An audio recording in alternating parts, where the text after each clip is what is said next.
സ്വാമി ശരണമയ്യപ്പ. ഓം ശ്രീ രാമചന്ദ്രായ നമഃ. നമ്മൾ ഏറ്റവും വലിയ ധന്യമായ മുഹൂർത്തത്തിലൂടെയാണ് ഇപ്പം കടന്നു പോകുന്നത്. പരംപൂജ്യ സ്വാമി മഹാമണ്ഡലേശ്വർ ആനന്ദവനം ഭാരതി മഹാരാജ് നമ്മുടെ മുമ്പിൽ അദ്ദേഹത്തിൻ്റെ കർമ്മപഥം എന്താണെന്ന് ഞാൻ പറയേണ്ട കാര്യമില്ല. ലോകാരാധ്യനാണ്. അദ്ദേഹത്തെ പോലൊരു മഹത് വ്യക്തി, സന്യാസി വര്യൻ നമ്മളുടെ ഈ ദേവസ്ഥാനത്ത് എത്തുക എന്ന് പറയുന്നത് തന്നെ നമുക്കേവർക്കും അനുഗ്രഹമാണ്. കൂടുതലായിട്ടൊന്നും ഞാനിപ്പോൾ പറയുന്നില്ല, കാരണം നാളെ രാവിലെ മുതൽ അദ്ദേഹത്തിൻ്റെ പ്രഭാഷണ പരമ്പര 1 മണി വരെ നമ്മളെ ഉണ്ടായിരിക്കുന്നതെങ്കിലും അദ്ദേഹം ഇവിടെ എത്തിച്ചേർന്നപ്പോൾ ഒരു അനുഗ്രഹ പ്രഭാഷണം 1 മണിക്കൂർ, അതായത് 8 മണി വരെ ഞാൻ ലാൽ ബജാർ അയ്യപ്പ ക്ഷേത്രത്തിൻ്റെ പേരിലും നിങ്ങളെല്ലാ ഭക്തജനങ്ങളുടെ പേരിലും ഭക്തിപൂർവ്വം ഞാൻ അങ്ങയെ സ്വാഗതം ചെയ്യും. അങ്ങയുടെ പ്രഭാഷണം ഈ ക്ഷേത്രത്തിൻ്റെ ഉയർച്ചയ്ക്കും അതുപോലെ തന്നെ ഇവിടെ കൂടിയിരിക്കുന്ന ഭക്തജനങ്ങളുടെ മനസ്സിൽ അതെന്നും ഒരു ഓർമ്മയായിരിക്കട്ടെ, അനുഗ്രഹം ഉണ്ടാകട്ടെ ഒന്നുകൂടെ ആഗ്രഹിച്ചുകൊണ്ട് പ്രാർത്ഥിച്ചുകൊണ്ട് അങ്ങേ ഈ സംഭാഷണ പരമ്പരയിലേക്ക് ഞാൻ ഹൃദയപൂർവ്വം ഭക്തിപൂർവ്വം സ്വാഗതം ചെയ്യുന്നു. സ്വാമി ശരണമയ്യപ്പ.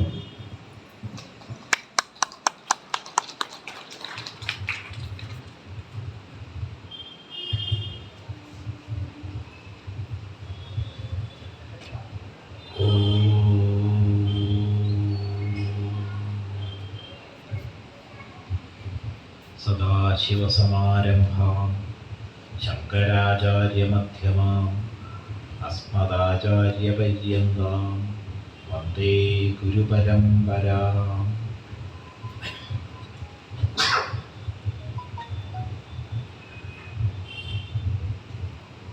ധന്യമായ ഈ ദേവതാ സങ്കേതത്തിൽ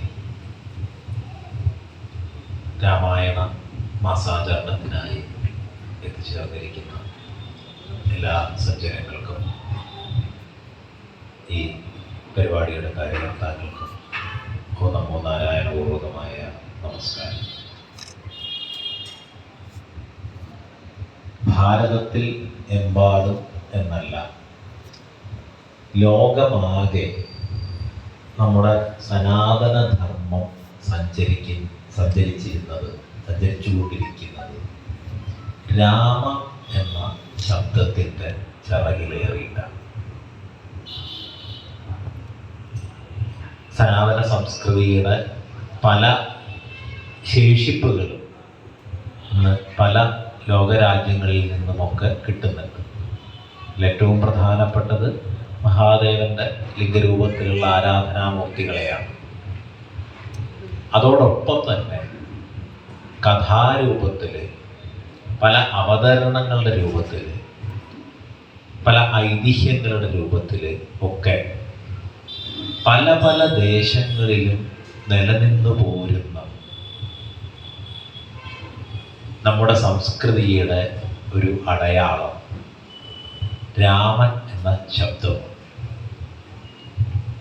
രാമായണത്തെ രാമൻ്റെ അയനമായി പറയും, രാമനിലേക്കുള്ള അയനമായി പറയും, രാമായുടെ സീതയുടെ അയനമായി പറയും, രാമൻ്റെയും സീതയുടെയും അയനമായി പറയും.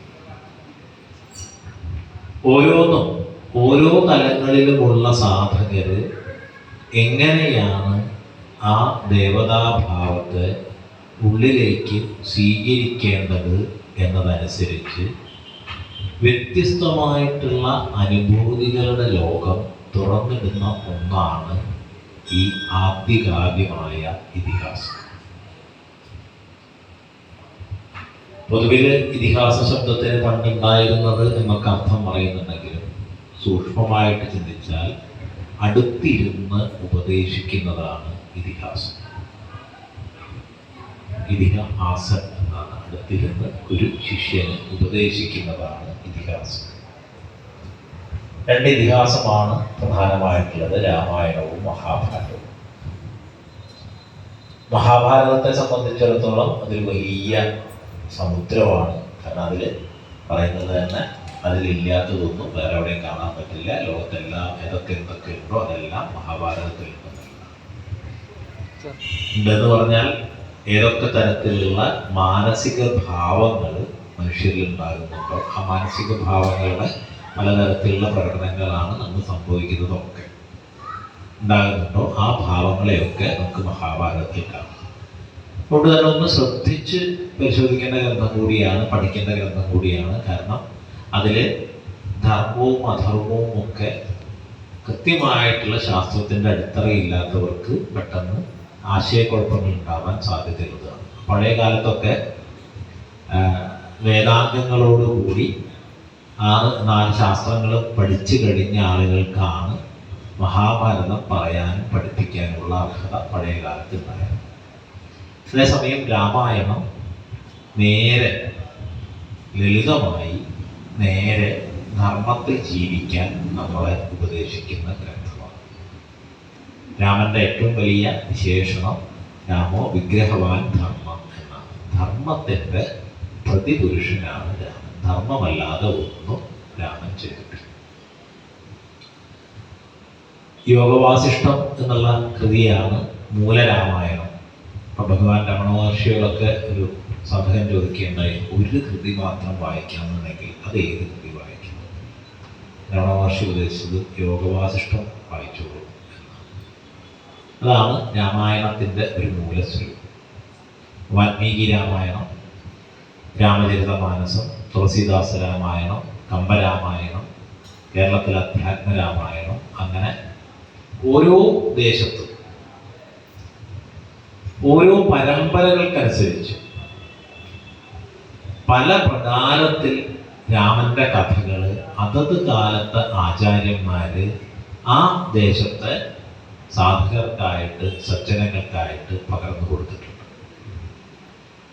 ഓരോ ദേശത്തും ഓരോ കാലത്തും എങ്ങനെയാണ് അവിടുത്തെ ജനങ്ങളെ ധർമ്മമാർഗത്തിൽ നയിക്കേണ്ടത് എന്നതിനെ മുൻനിർത്തി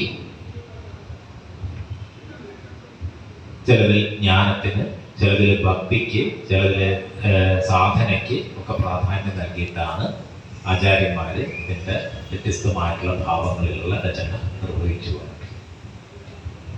അങ്ങനെയൊക്കെ ഇരിക്കുന്ന സമയത്തും എല്ലാ പാരമ്പര്യങ്ങളിലും രാമായണ പാരായണം ഒരു വലിയ അനുഷ്ഠാനമായിട്ട് തുറന്നു വരുന്നു. നമ്മൾ കേരളത്തിൽ അധ്യാത്മരാമായണം കർക്കിടക മാസത്തിൽ വായിക്കുമ്പോൾ ഉത്തരഭാരതത്തിൽ അത് രാമചരിതമാനസമാണ് വായിക്കുന്നത്. പുരാണ ഇതിഹാസങ്ങൾ സാധാരണക്കാർക്ക് വേണ്ടിയിട്ടാണ് രചിക്കപ്പെട്ടത് എന്ന് പറയുന്നത്. ശ്രുതി, നമ്മുടെ പ്രമാണമായിട്ടുള്ള ശ്രുതി, ആ പ്രപഞ്ച സത്യമായിട്ടുള്ള വേദം, അത് നേരിട്ട് മനസ്സിലാക്കല് ദുർഗ്രഹമായിട്ടുള്ള ആളുകൾക്ക് ലളിതമായിട്ട് അതിൻ്റെ സത്തയെ ഉൾക്കൊള്ളാനായിട്ടാണ് പുരാണ ഇതിഹാസങ്ങൾ രചിച്ചിരിക്കുന്നത്. പുരാണ ഇതിഹാസങ്ങളിലെ കഥകളിലൂടെ എന്നുള്ളതല്ല, അതിലെ പേരുകളിലൂടെ പോലും കൈമാറുന്ന തത്വങ്ങൾ വളരെ രഹസ്യമായിട്ടുള്ള തത്വങ്ങളാണ്. വലിയ ആഴത്തിൽ മനനം ചെയ്യേണ്ട തത്വങ്ങളാണ്.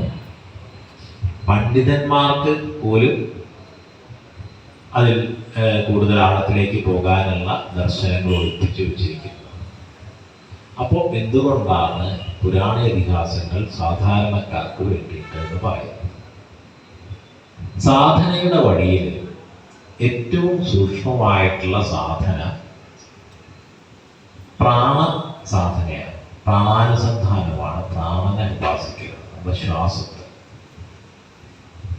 നമ്മുടെ പ്രകൃതിയിൽ നമ്മുടെ ശരീരത്തിൽ ദേവത എവിടെ ഇരിക്കുന്നു എന്ന് ചോദിച്ചാൽ അത് നമ്മുടെ ശ്വാസത്തിലാണ്, പ്രാണനിലാണ് ഇരിക്കുന്നത്. പ്രകൃതിയിൽ നമ്മളത് പറയും തീർത്ഥത്തിലാണ് ഇരിക്കുന്നത് എന്ന് പറയും. നമ്മുടെ എല്ലാ ചടങ്ങുകളിലും തീർത്ഥം വളരെ പ്രധാനപ്പെട്ട കാര്യമാണ്. പൂജയൊക്കെ കഴിഞ്ഞ് കഴിഞ്ഞാൽ നമുക്ക് ആ ശക്തിയെ പകരുന്നതെന്ന് തീർത്ഥത്തിൽ പോലെ. തീർത്ഥത്തിൽ ഇരിക്കുന്നത് എന്തുകൊണ്ട് എന്ന് ചോദിച്ചാൽ തീർത്ഥമാണ് പ്രാണന്റെ സ്ഥാനം. ജലത്തിൽ നിന്നാണ് ജീവൻ ഉണ്ടായെന്നാണ് ഇപ്പോൾ ആധുനിക ശാസ്ത്രങ്ങളടക്കം അവരുടെ ഗവേഷണങ്ങളിൽ കൂടെ കണ്ടെത്തി. അപ്പോൾ പ്രാണന്റെ പ്രകൃതിയിലെ സ്ഥാനം തീർത്ഥമായതുകൊണ്ടാണ് തീർത്ഥത്തിലിരിക്കുന്നതെന്ന് പറയുന്നത്. നമ്മുടെ ശരീരത്തിൽ ദേവത ഇരിക്കുന്നത് പ്രാണനിൽ. ആ പ്രാണനെ ഉപാസിക്കുക എന്നുള്ളതാണ് ഉപാസനയിലെ സാധനയിലെ ഏറ്റവും സൂക്ഷ്മമായിട്ടുള്ള വഴി. പക്ഷെ അത് വളരെ പ്രയാസമേറിയത്, വലിയ പരിശീലനം വേണ്ടതുമാണ്. നമ്മളിപ്പോൾ സാധാരണഗതിയിൽ എല്ലാവർക്കും ശ്വസിക്കുന്നു, പുറത്തേക്ക് വിടുന്നു, അകത്തേക്ക് ഇടുന്നു, പുറത്തേക്ക് വിടുന്നു, അത്രയായി.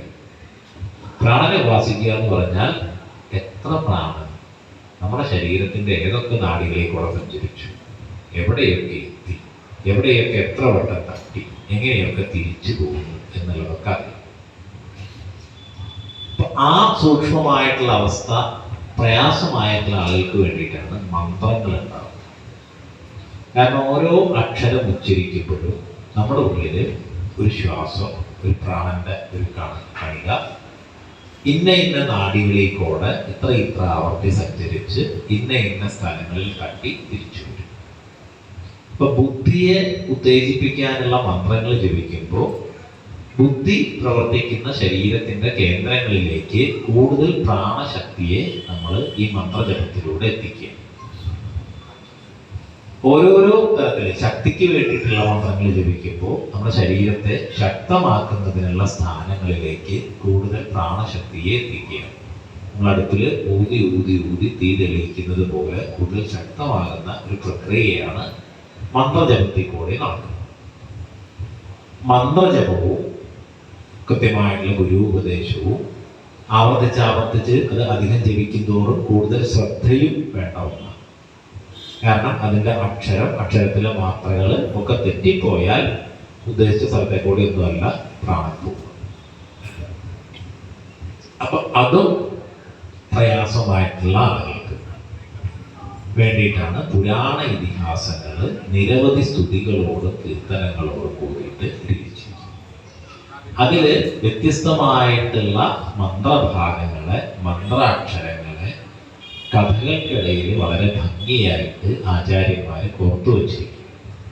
ഇനി ഏതെങ്കിലുമൊക്കെ തരത്തിൽ ആ ഉച്ചാരണത്തിൽ എന്തെങ്കിലും തകരാറ് സംഭവിച്ചാൽ അതിനെ പരിഹരിക്കാനുള്ള അക്ഷരങ്ങൾ കൂടെ ചേർത്ത് വെച്ചുകൊണ്ടാണ് ഈ പുരാണ ഇതിഹാസങ്ങൾ ഋഷീശ്വരന്മാർ രചിച്ച് ലോകാനുഗ്രഹത്തിന് വേണ്ടിയിട്ട് നമുക്ക് തന്നത്. അതുകൊണ്ടാണ് പാരായണം ചെയ്താൽ തന്നെ അതിൻ്റെ അനുഗ്രഹം നമുക്ക് ലഭിക്കും. നമ്മുടെ എല്ലാ സാധനങ്ങളും ഈ ശക്തിയെ ഉണ്ടാക്കുന്നതിന് വേണ്ടിയിട്ട്. എന്തിനാണ് നമ്മുടെ ധർമ്മം നിരവധിയായിട്ടുള്ള അനുഷ്ഠാനങ്ങൾ പറഞ്ഞു തരുന്നതെന്ന് പറഞ്ഞാൽ നമുക്ക് ഒന്നാമതാകാൻ വേണ്ടിയിട്ട്. നമ്മുടെ ജീവിതരംഗം എന്താണോ, നമ്മുടെ മേഖല എന്താണോ, അവിടെ ഒന്നാമതെത്തിച്ചേരാൻ, ഏറ്റവും ശ്രേഷ്ഠരായി തീരാൻ വേണ്ടിയിട്ട്. ഏറ്റവും ശ്രേഷ്ഠരായി തീരുക എന്ന് പറഞ്ഞാൽ ഏറ്റവും കൂടുതൽ പൈസ ഉണ്ടാക്കുന്ന ഡോക്ടറല്ല ശ്രേഷ്ഠനായിട്ടുള്ള ഡോക്ടർ. ഏറ്റവും നന്നായി രോഗികളെ ചികിത്സിക്കുന്ന ഡോക്ടറാണ് ശ്രേഷ്ഠനായിട്ടുള്ള ഡോക്ടർ. ആ ശ്രേഷ്ഠതയെ പ്രാപിക്കാനായിട്ടാണ് നമുക്കുള്ള അനുഷ്ഠാനങ്ങളൊക്കെ വന്നിരിക്കുന്നത്. ആ അനുഷ്ഠാനങ്ങൾ വളരെ സങ്കീർണമായിട്ടുള്ള അനുഷ്ഠാനങ്ങളുമുണ്ട്, വളരെ ലളിതമായിട്ടുള്ള അനുഷ്ഠാനങ്ങളുണ്ട്. ആ ഏറ്റവും ലളിതമായിട്ടുള്ള അനുഷ്ഠാനം, അത് ഏറ്റവും ശക്തിവായതുമാണ് നാമജപമാണ്. ആ നാമജപത്തിന്റെ കരുത്ത് എന്താണെന്ന് പറഞ്ഞാൽ, അക്ഷരമറിയാതെ ജപിച്ച, അർത്ഥമറിയാതെ ജപിച്ചാൽ കാട്ടാളൻ വാൽമീകി മഹർഷിയാകുന്ന മഹാകവിയാകുന്ന ശക്തിയുള്ള ഒന്നാണ് ഈ നാമജപം എന്ന് പറയുന്നത്. ആ നാമജപത്തില് ഏറ്റവും ലളിതവും ഏറ്റവും ശക്തവുമായിട്ടുള്ള ശബ്ദമാണ് രാമശബ്ദം. നാരായണനിൽ നിന്നും മഹാദേവനിൽ നിന്നുമുള്ള രണ്ട് ബീജാക്ഷരങ്ങളെ സംയോജിപ്പിച്ചുകൊണ്ട് ഈ രാമ എന്ന് പറയുന്ന മഹാമന്ത്രം, പ്രത്യേകിച്ച് കലിയുഗത്തിൽ ഏറ്റവും വിശേഷമായിട്ടുള്ള മഹാമന്ത്രമായി പറയുന്നത് നമ്മുടെ ബുദ്ധിയെ, ബോധത്തെ തെളിയിക്കുന്ന ഒന്നാണ്. രാമശബ്ദത്തിൻ്റെ അർത്ഥം തന്നെ ആത്മബോധം എന്നുള്ളതാണ്. അതുകൊണ്ടാണ് വിഗ്രഹത്തിൻ്റെ, ധർമ്മത്തിൻ്റെ വിഗ്രഹവും രാമനായിരിക്കുന്നത്. കാരണം നമ്മുടെ ബോധത്തിന് ഒരിക്കലും അധർമ്മത്തിൻ്റെ കൂടെ നിൽക്കാൻ പറ്റും. അപ്പോൾ തെറ്റ് ചെയ്യുമ്പോൾ തന്നെ നമ്മുടെ ഉള്ളിലെ ബോധം നമ്മുടെ ഉള്ളിൽ നിന്ന് പറയും, വേണ്ടാത്ത പഠിക്കാണ് പോകുന്നത്, ആ വഴിക്ക് പോകണ്ട. അത് കേൾക്കാണ്ട് പോകുമ്പോഴാണ് നമ്മൾ വേറെ പല അപകടങ്ങളിലേക്കും പോകും. അപ്പോൾ ഓരോ തലങ്ങളിൽ നിന്നുകൊണ്ടും ഈ ബോധത്തെ എങ്ങനെ ഉണർത്താം എന്നുള്ളത് പരിശീലിപ്പിച്ച് തരികയാണ് രാമകഥയിലൂടെ, പലതരത്തിലുള്ള രാമകഥകളിലൂടെ, രാമനാമ ജപത്തിലൂടെ, അതുമായി ബന്ധപ്പെട്ടിട്ടുള്ള അനുഷ്ഠാനങ്ങളിലൂടെ ആചരിക്കും. ഇപ്പൊ ഭാരതത്തിലെ ഏറ്റവും വിശുദ്ധമായിട്ടുള്ള തീർത്ഥകേന്ദ്രമാണ് കാശി. പൊതുവിൽ മഹാദേവന്റെ നഗരമാണ് കാശിയായിട്ടാണ് പറയുന്നത്. കാശി വിശ്വനാഥന്റെ നഗരിയാണ്. ആ വിശ്വനാഥ നഗരിയിൽ ഏറ്റവും കൂടുതൽ മുഴങ്ങിക്കേൾക്കുന്ന നാമം ഹരഹര മഹാദേവ എന്നുള്ളത് ആണ് എന്ന് നമ്മൾ ചിന്തിക്കും. പക്ഷെ അല്ല, രാമശബ്ദമാണ്. അത് കേൾക്കുക രാമനാമ സത്യ എന്നാണ്. അതായത് കാശിയുടെ മറ്റൊരു പേര് മഹാശ്മശാനം എന്നുള്ളതാണ് പൗരാണികമായിട്ട്. കാശിയുടെ വേറൊരു പേര് ആനന്ദവനം എന്നുള്ളതാണ്. ഈ മഹാശ്മശാനത്തിൽ കാശിയിൽ വെച്ച് മരിക്കുന്ന ആളുകളുടെ ചെവിയിൽ മഹാദേവൻ താരകമന്ത്രം ഉപദേശിക്കും എന്നുള്ളതാണ്. ഇത് രാമമന്ത്രമാണ് താരകമന്ത്രം. ആ താരകമന്ത്രത്തിലൂടെ താരകമന്ത്രം ശ്രവിച്ച് പ്രാണൻ വെടിയുന്ന ആത്മാക്കൾക്ക് മുക്തി ലഭിക്കും. അങ്ങനെ ഏത് സമയത്തും അവിടെ അണയാത്ത ചിതകളുള്ള മണികർണിക ഘട്ടും ഹരിശ്ചന്ദ്ര ഘട്ടും അങ്ങനെയുള്ള കേന്ദ്രങ്ങളൊക്കെയുള്ള കാശിയിൽ ഏറ്റവും കൂടുതൽ നമുക്ക് കേൾക്കാൻ കഴിയുന്ന മന്ത്രം ഇതാണ് രാമനാമ സത്യത്തെ. എല്ലാം പോയി കഴിഞ്ഞാൽ ബാക്കിയാകുന്നത് ഈ ബോധസ്വരൂപനായിട്ടുള്ള രാമൻ മാത്രമാണ് എന്നുള്ളത്. രാമായണം വിശദമായ രീതിയിൽ ഈ ബോധം എങ്ങനെയൊക്കെയാണ് നമ്മുടെ ഉള്ളിൽ പ്രവർത്തിക്കുന്നത്, എങ്ങനെയൊക്കെയാണ് പ്രകൃതിയിൽ പ്രവർത്തിക്കുന്നത് എന്ന് കാണിച്ചു തരുന്നുണ്ട്. എന്തുകൊണ്ടാണ് ഈ കഥകളുടെ രൂപത്തിൽ പറയുന്നത് എന്ന് പറഞ്ഞു കഴിഞ്ഞാൽ കഥ ഓർമ്മ വയ്ക്കും. പേരുകളായിട്ട് തത്വം പറയുന്നത് എന്താ വെച്ച് കഴിഞ്ഞാൽ പേരുണ്ട്. കാശ്മീർ മുതൽ കന്യാകുമാരി വരെ പൊതുവിൽ ഇന്നത്തെ കാലത്തൊക്കെ പലരും ചർച്ച ചെയ്യും. പഴയ കാലത്തൊന്നും ഭാരതം എന്ന് പറയുന്ന ഒരു സങ്കല്പം ഉണ്ടായിരുന്നില്ല. എല്ലാം ചെറിയ ചെറിയ നാട്ടുരാജ്യങ്ങളായിരുന്നു. ആളുകൾ പല പല ഗ്രൂപ്പുകളായിരുന്നു. അവരെ കൂടി അങ്ങോട്ടും യാതൊരു ബന്ധം ഉണ്ടായിരുന്നില്ല, ഒരു സംസ്കാരം ഉണ്ടായിരുന്നില്ല എന്നുള്ളതൊക്കെ ചർച്ചകളും വലിയ പഠനങ്ങളും വലിയ വാർത്തകളും ഒക്കെ പല പ്രസംഗങ്ങളും ഒക്കെ നമ്മൾ കേൾക്കുന്നു.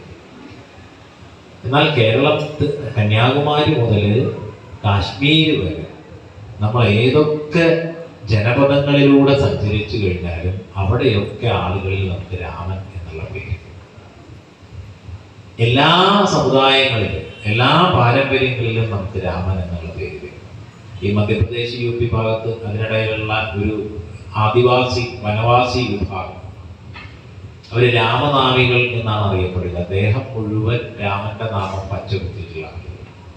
അപ്പൊ അങ്ങനെ ഭാരതത്തിന്റെ സംസ്കൃതി ഒന്നാണെന്ന് വിളിച്ചു പറയുന്ന ഈ ഇത്തരം നാമങ്ങൾ, മനോഹരമായിട്ടുള്ള കഥകൾ ഒക്കെ ചേർത്ത് വെച്ചുണ്ടാക്കുമ്പോൾ ഇങ്ങനെ നാമങ്ങളിലൂടെ ആ കഥകളിലൂടെ ആ കഥകളും അതിൻ്റെ ഐതിഹ്യങ്ങളും ഒക്കെ ആയിട്ട് ബന്ധപ്പെട്ടുള്ള അനുഷ്ഠാനങ്ങളുമായി ബന്ധപ്പെട്ട കേന്ദ്രങ്ങളിൽ കൂടെ ഈ തത്വം മറക്കാതെ മറവിലേക്ക് ആണ്ടുപോകാതെ നിലനിൽക്കുന്ന ഒരു വലിയ എസ്സേ ആയിട്ടാണ് എഴുതുന്നതെങ്കിൽ പലപ്പോഴും ഓർമ്മയുണ്ടായിക്കോളുന്നത്.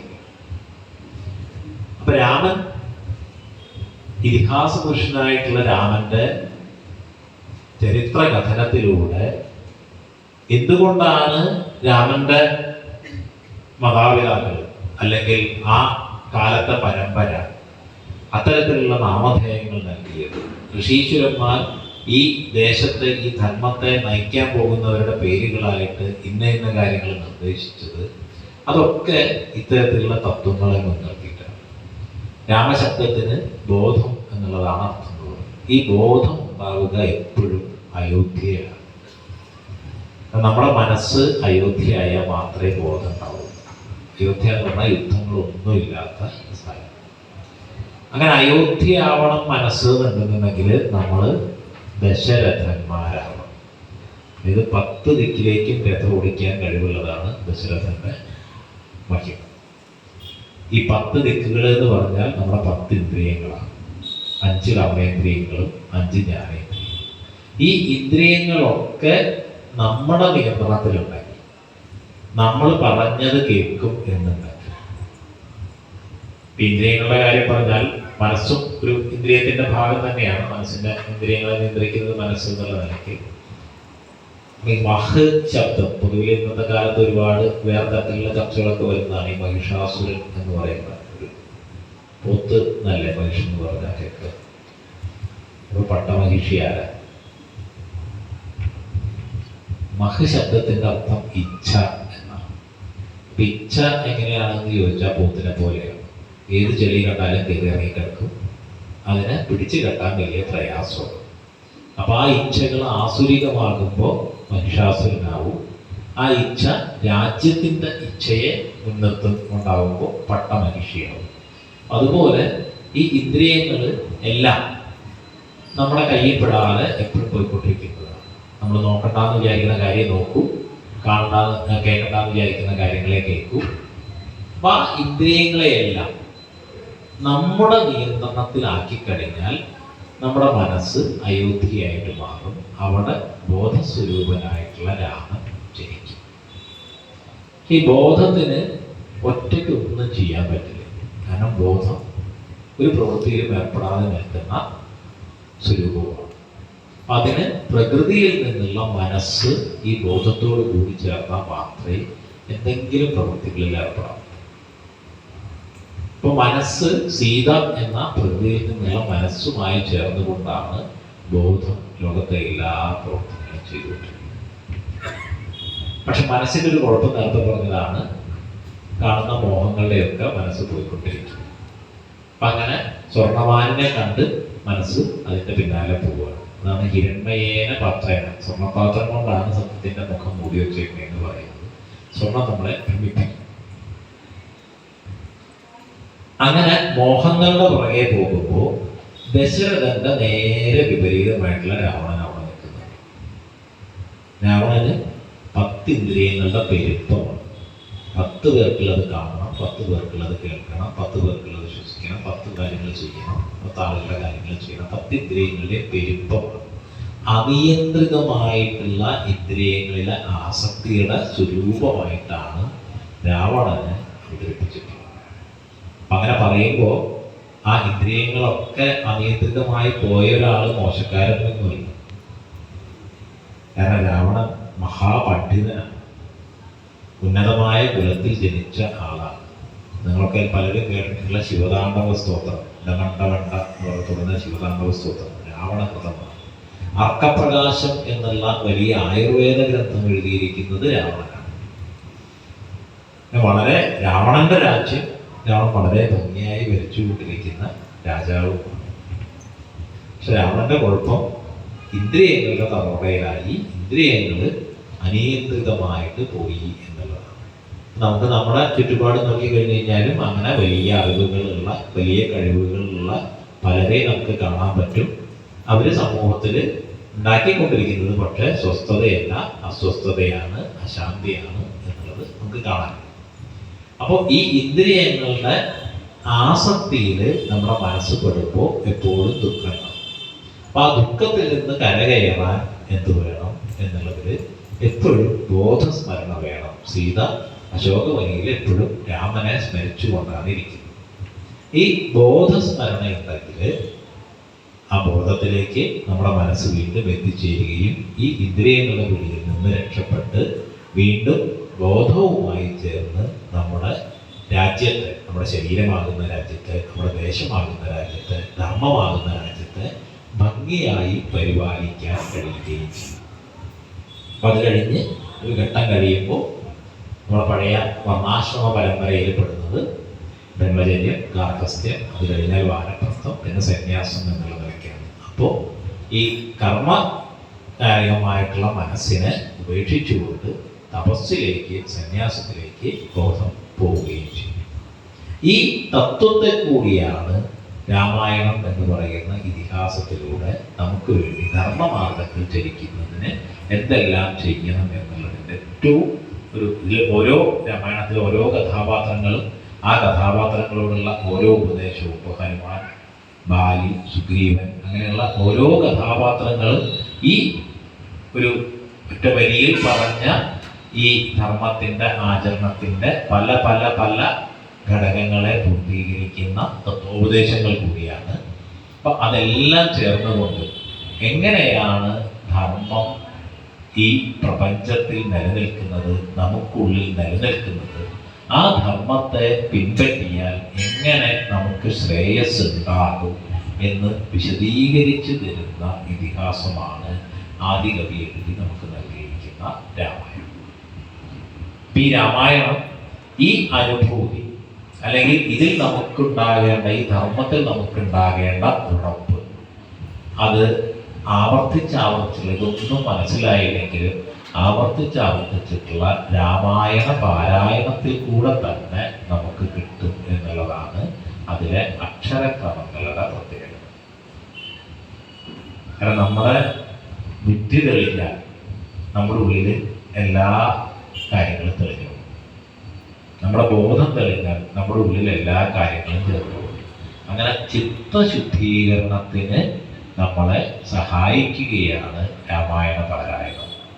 ഒരു പ്രത്യേക കാലം, ഒരു മാസം, അല്ലെങ്കിൽ ഇപ്പോൾ ഭാഗവത സപ്താഹം ഒരാഴ്ച.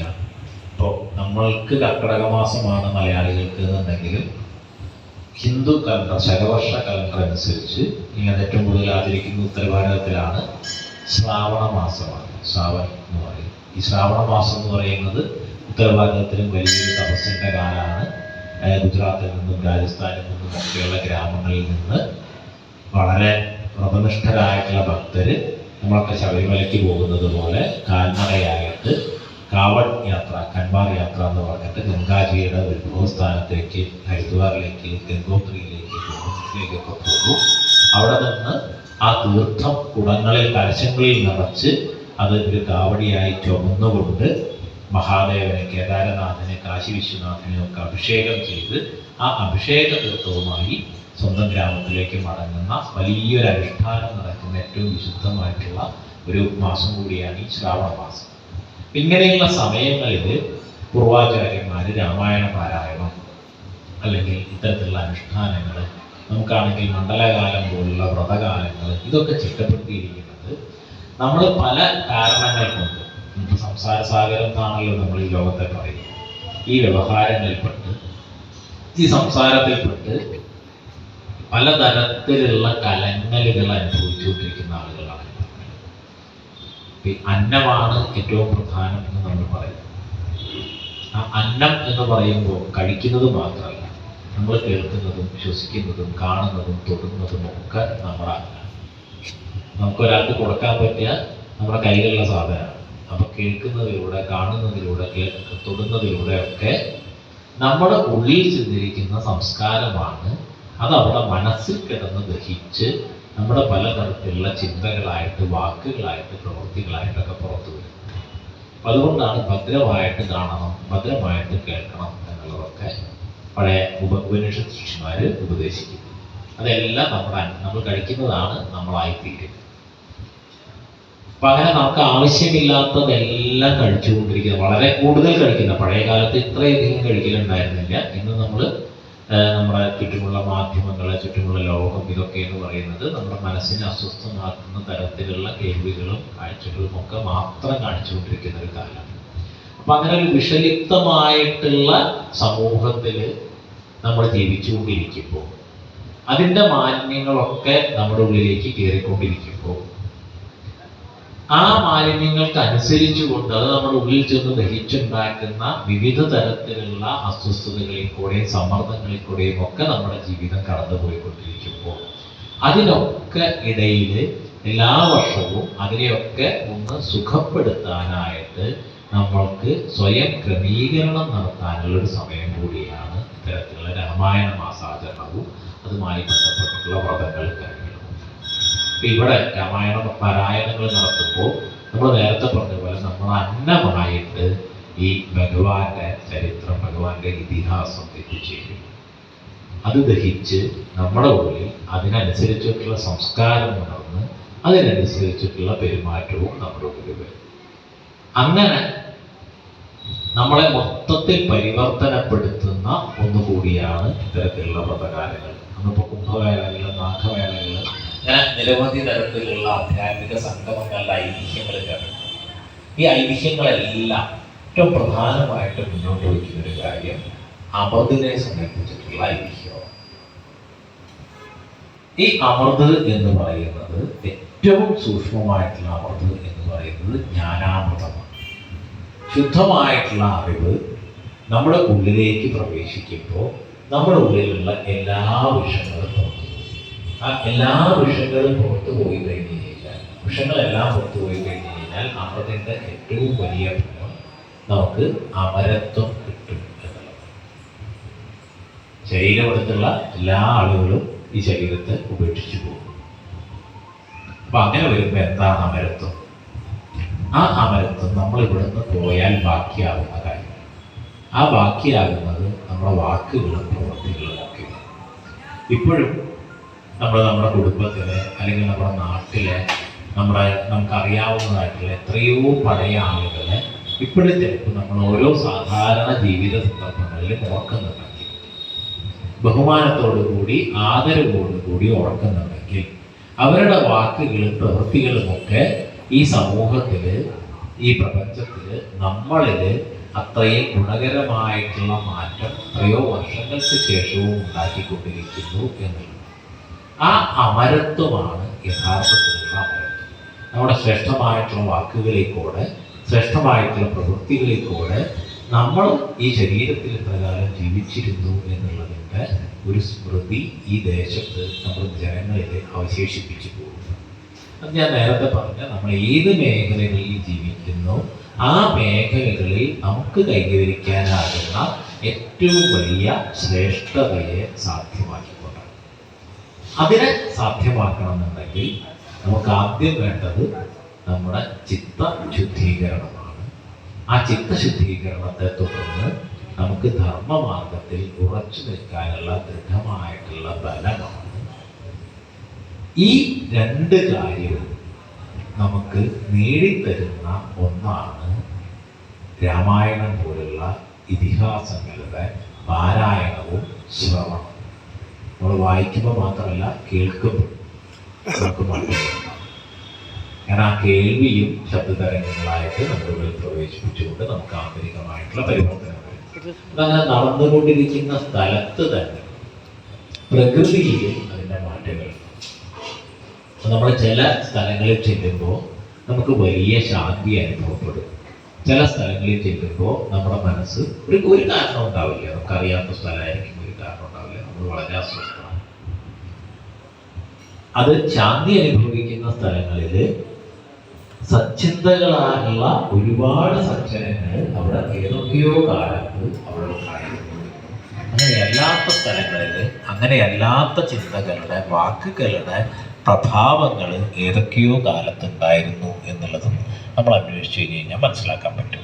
അതിൻ്റെ ആ ഒരു ഇത് ആ പ്രകൃതിയിൽ ഇപ്പോഴും നിൽക്കുന്നുണ്ട്.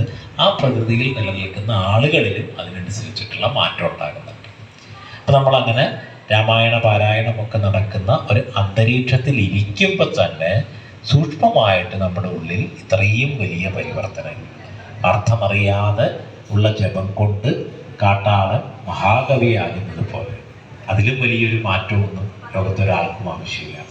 അതിലും വലിയൊരു വിജയമൊന്നും ലോകത്തൊരാൾക്കും ആവശ്യമില്ല. അപ്പം അത്രയും പരിവർത്തനം ഒരു ചെറിയ ജപം കൊണ്ട്, ചെറിയ രണ്ടക്ഷരങ്ങളുടെ ജപം കൊണ്ട് മാത്രം വരുമ്പോൾ ആ രാമകഥ മുഴുവൻ തുടർച്ചയായി ശ്രവിക്കാനാകുന്ന ഒരു അന്തരീക്ഷത്തിലിരിക്കുന്നു, അത് ശ്രവിക്കുന്നു, അത് പാരായണം ചെയ്യുന്നു എന്നുള്ളതെല്ലാം ഇത്ര വലിയ ഒരു മാറ്റം നമ്മുടെ ഉള്ളിൽ, നമ്മുടെ പരമ്പരയുടെ ഉള്ളിൽ, നമ്മുടെ ഉള്ളിൽ മാറ്റം വരുമ്പോൾ നമ്മുടെ ചുറ്റുപാട്, നമ്മുടെ ഏറ്റവും അടുത്തുള്ളവരിൽ മാറ്റം, നമ്മുടെ പരമ്പരയുടെ ഉള്ളിൽ, നാം നിൽക്കുന്ന ദേശത്തിൽ, നാം നിൽക്കുന്ന കാലത്തിൽ ഒക്കെ മാറ്റങ്ങൾ ഉണ്ടാക്കിക്കൊണ്ടിരിക്കും. അധ്യാത്മരാമായണമാണെങ്കിൽ, അല്ലെങ്കിൽ വാൽമീകി രാമായണമൊക്കെ ആണെങ്കിൽ, സുന്ദരകാന്ഡ പോലുള്ള സവിശേഷമായിട്ടുള്ള ഭാഗങ്ങൾ, അഗസ്ത്യ ഹൃദയ, ആദിത്യ ഹൃദയ രൂപം പോലുള്ള മന്ത്രങ്ങൾ, ഇതെല്ലാം വളരെ സൂക്ഷ്മരൂപത്തിൽ നമുക്കുള്ളിലും പ്രകൃതിയിലുമൊക്കെ ഒരുപാട് മാറ്റങ്ങൾ ഉണ്ടാക്കാൻ ശക്തമായിട്ടുള്ള ബീജാക്ഷരങ്ങളാൽ സമ്പുഷ്ടമായിട്ടുള്ള ഭാഗങ്ങളാണ്. അപ്പം അതെല്ലാം ചേർന്നിട്ടാണ് നമ്മൾ ഈ പാരായണം എന്ന് പറയുന്ന തപസ് അനുഷ്ഠിച്ചുകൊണ്ടിരിക്കുന്നത്. ഇപ്പം തപസ് എന്ന് പറയുമ്പോൾ, നമ്മൾ പൊതുവിൽ തപസ് എന്ന് പറയുന്ന ഒരൊറ്റ വാക്ക് മനസ്സിലേക്ക് വരുമ്പോൾ നമ്മൾ ഏതെങ്കിലും കാട്ടിൽ സന്യാസിമാരിയിരിക്കുന്ന ഒരു രൂപമാണ് മനസ്സിൽ വരിക. നമ്മൾ പൂർണ്ണമായിട്ടുള്ള ശ്രദ്ധയോടുകൂടി ചെയ്യുന്ന എന്ത് പ്രവൃത്തിയും തപസ്സാണ്. അത് നമ്മുടെ ജീവിതത്തിൻ്റെ, നമ്മൾ ജോലി ചെയ്യുന്ന കാര്യങ്ങളായിക്കോട്ടെ, നമ്മൾ അച്ഛനെയോ അമ്മയോ മക്കളെയോ നോക്കുന്ന കാര്യമായിക്കോട്ടെ, നമ്മൾ പാചകം ചെയ്യുന്ന കാര്യമായിക്കോട്ടെ, എല്ലാം തപസ്സാണ്. അപ്പൊ തപസ്സിന്റെ ഒരു ഫലം, നമ്മൾ എന്തിനാണോ ആ തപസ് ചെയ്യുന്നത്, ആ തപസ് അത്രയും ആഴത്തിലുള്ള മാറ്റം നമ്മുടെ സംസ്കാരത്തിൽ ഉണ്ടാക്കുന്നത്. ഒരു തപസ്സിനെ കുറിച്ചിട്ട് പറയുന്നത് നമ്മുടെ ശരീരത്തിന്റെ ആരോഗ്യം എന്നുള്ളത് ആണ് തപസ് എന്നുള്ളതാണ്. ഇന്നിപ്പോൾ ആരോഗ്യത്തെ കാണുക എന്ന് പറയുന്നത് നമ്മൾ 6 പാക്ക് ഉണ്ടാവുക, എല്ലാ ദിവസവും ജിമ്മിൽ പോവുക, എക്സസൈസ് ചെയ്യുക എന്നുള്ളതാണ്. എന്നാൽ യഥാർത്ഥത്തിൽ അതല്ല. നമ്മൾ മനസ്സുകൊണ്ട് ആഗ്രഹിക്കുന്നതെല്ലാം ചെയ്യാനുള്ള ശേഷി ശരീരത്തിന് ഉണ്ടാവുക എന്നുള്ളത്. പലപ്പോഴും നമുക്ക് മനസ്സിൽ കൂടെ ഒരുപാട് കാര്യങ്ങൾ പോകും, ഒരുപാട് നല്ല കാര്യങ്ങൾ, ഒരുപാട് മഹത്തായ കാര്യങ്ങളൊക്കെ പോകും. പക്ഷെ നമുക്ക് ശരീരം കൊണ്ട് ചെയ്യാൻ പറ്റില്ല. അപ്പം അതിനുള്ള ശേഷി ശരീരത്തിന് ഉണ്ടാവുക, അത് ഉണ്ടാക്കുക എന്നുള്ളത് തപസ്സാണ്. അങ്ങനെ ഓരോ കാര്യങ്ങളും നമ്മൾ പൂർണ്ണമായിട്ടുള്ള ശ്രദ്ധയോടുകൂടി ചെയ്യുന്ന ഓരോ കാര്യങ്ങളും തപസ്സാണ്. പഴയ കാലത്ത് അതുള്ള ജ്ഞാനയജ്ഞങ്ങൾ, പാരായണ യജ്ഞങ്ങളൊക്കെ നടക്കുമ്പോൾ ഗുരുവും ശിഷ്യരും പോലെയാണ് പാരായണം നടത്തുന്ന ആചാര്യനും ശ്രോതാക്കളും. അതൊരു ദീക്ഷയായി സ്വീകരിച്ച് പൂർണ്ണമായിട്ടുള്ള ശ്രദ്ധയോടുകൂടി പൂർണ്ണമായിട്ടുള്ള ക്രിയ അനുസന്ധാനം ചെയ്യുന്ന തരത്തിലാണ് പഴയ കാലത്ത് ഇത്തരത്തിലുള്ള പാരായണ യജ്ഞങ്ങൾ, ജ്ഞാനയജ്ഞങ്ങളൊക്കെ നടക്കാറ്. ഇന്ന് പല പല തിരക്കുകൾ കൊണ്ട് നമുക്ക് മുഴുവൻ ശ്രദ്ധിക്കാൻ പറ്റാറില്ല, അല്ലെങ്കിൽ മുഴുവൻ സമയം ഇരിക്കാൻ പോലും പറ്റാറില്ല. അതുകൊണ്ട് ഇരിക്കുന്ന സമയങ്ങൾ കഴിയുന്നത്ര ശ്രദ്ധയോടെ ഉള്ളതാക്കാൻ ആവർത്തിച്ചിട്ടുള്ള ഇത്തരത്തിലുള്ള യജ്ഞങ്ങളിലെ ഭാഗഭാഗാക്കുന്നതിലൂടെ ആ ജ്ഞാനാമൃതം എന്നുള്ള അമൃതിനെ നമ്മുടെ ഉള്ളിലെ എല്ലാ വിഷങ്ങളും പുറത്തേക്ക് കളയുന്ന മഹാ ഔഷധമായിട്ട് സ്വീകരിക്കാൻ, ആ ശുദ്ധിയിൽ നിന്ന്, ആ ബലത്തിൽ നിന്ന് നിങ്ങളിലെ ശ്രേഷ്ഠതയെ, നിങ്ങളിലെ ഉത്തമമായിട്ടുള്ള അവസ്ഥയെ പ്രാപിക്കാൻ നിങ്ങൾക്ക് ഏവർക്കും കഴിയട്ടെ എന്ന് പ്രാർത്ഥിക്കുന്നു. ഈ ആചാര്യ പരമ്പര, ഗുരുപരമ്പര, അതിന് എല്ലാ അനുഗ്രഹങ്ങളും നിങ്ങൾക്ക് ഏവർക്കും ഏകട്ടെ. ഭാരതത്തിലെ പ്രാചീനമായ നാഗസന്യാസി പരമ്പരയുടെ എല്ലാ ആശിസ്സുകളും നിങ്ങൾക്ക് ഏവർക്കും അർപ്പിക്കുന്നു. ഓം ശാന്തി ശാന്തി ശാന്തി.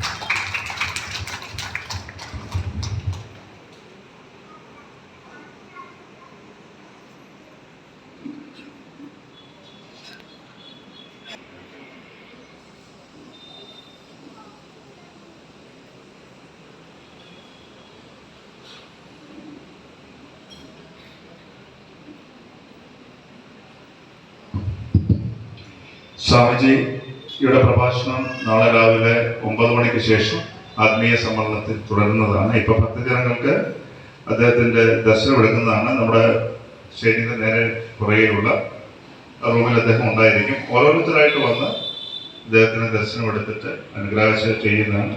ഞാൻ നേരത്തെ പറഞ്ഞ പോലുള്ള സമർപ്പണം ചെയ്തിട്ട് അദ്ദേഹത്തിന് അനുഗ്രഹം വാങ്ങാവുന്നതാണ്. ഇതിനുശേഷം ഭജന തുടരുന്നതാണ്.